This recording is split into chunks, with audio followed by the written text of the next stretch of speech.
Okay, you just finished the video on function combinations. There's one more objective we have. I'm going to pull my paper up to the other side here. And the second objective is we must be able to perform function compositions. Okay, function compositions. Kind of divide this paper, there we go. Function compositions are when we have a function within a function. And sounds crazy, but you'll see it's not. We have two functions here. H of x equals x squared plus 2x, and g of x, which equals x plus 3. Okay, say we have these two functions. Question 1, find g of h of negative 2. And so you can see this is a composition because we have a function within a function. Well, what is this telling us to do? It's saying we want to find, for the function g, an input of h of negative 2. Well, what's h of negative 2? That means we need to look to our function h and substitute in negative 2 when we see x. So that's exactly what we're going to do.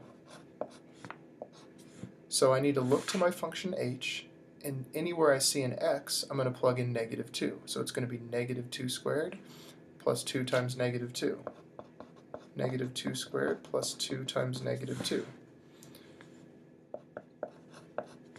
Well, that's going to be g of negative 2 squared is 4. 2 times negative 2 is negative 4.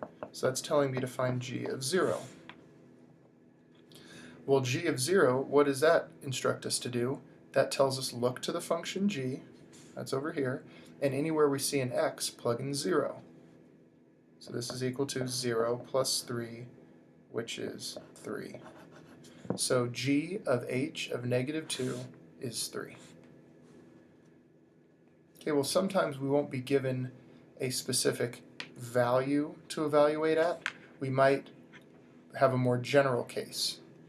So second question here is find h of g of x. So it's saying, all right, let's do a composition, but instead of inputting a numerical value, we're going to evaluate at a variable x.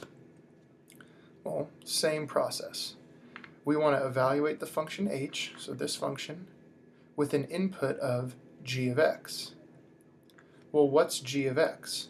G of x means I look to my function g, and anywhere I see an x, my input's going to be x. So it stays the same. G of x is x plus 3. So this is equal to h of x plus 3. You should see I simply said, what's g of x? Well, it's x plus 3. Now I need to evaluate my function h with an input of x plus 3, meaning anywhere I see an x, I need to plug in x plus 3. So that's going to be x plus 3 squared plus 2 times x plus 3.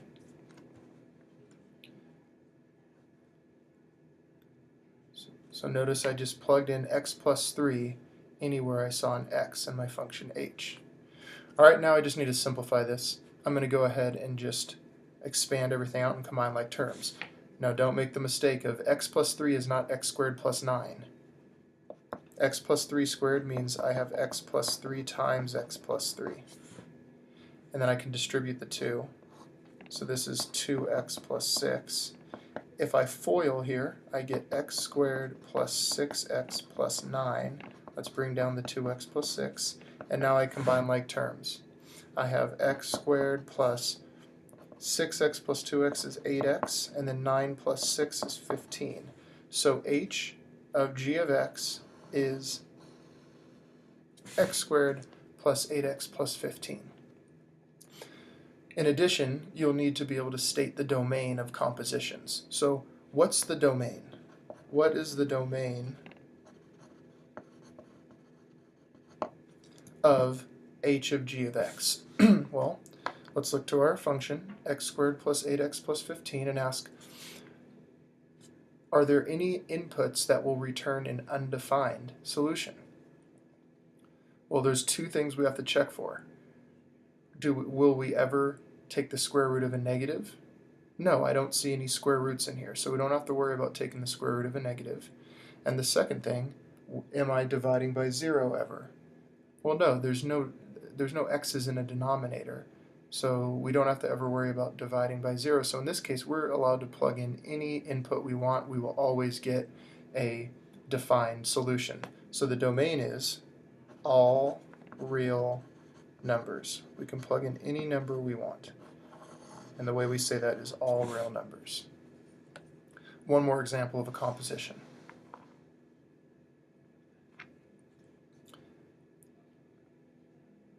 Okay, two more functions. We have w of a, and w of a we say is going to be equal to the square root of a plus 2, and then z of a is equal to a minus 4.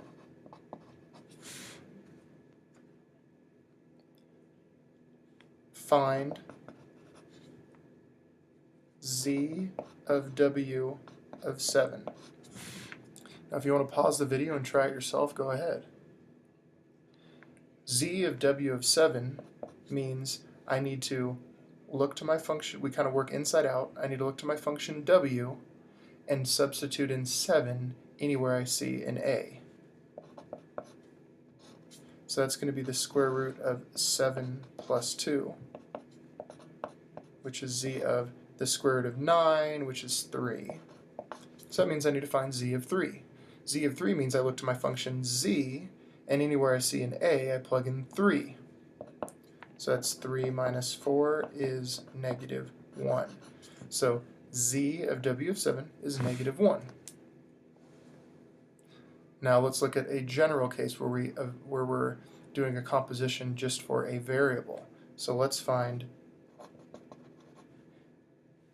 w of z of a. We work inside out. What's z of a? Means I look to my function z, and anywhere I see an a, I plug in a. Well, that's just a minus 4. So that's equal to the w of a minus 4. Notice z of a is a minus 4. Now, w of a minus 4 means I look to my function w. Anywhere I see an a, I plug in a minus 4.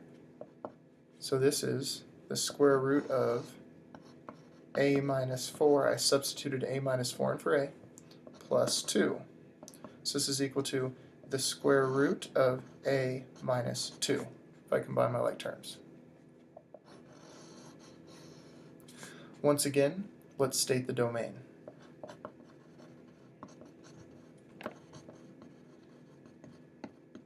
Okay, in this case, we ask what inputs might return a undefined solution.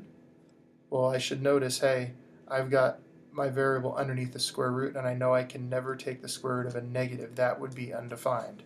So a minus 2, what's under the radical, has to be positive. It's got to be greater than or equal to 0. So that means a must be greater than or equal to 2. So my domain are all the values 2 or bigger.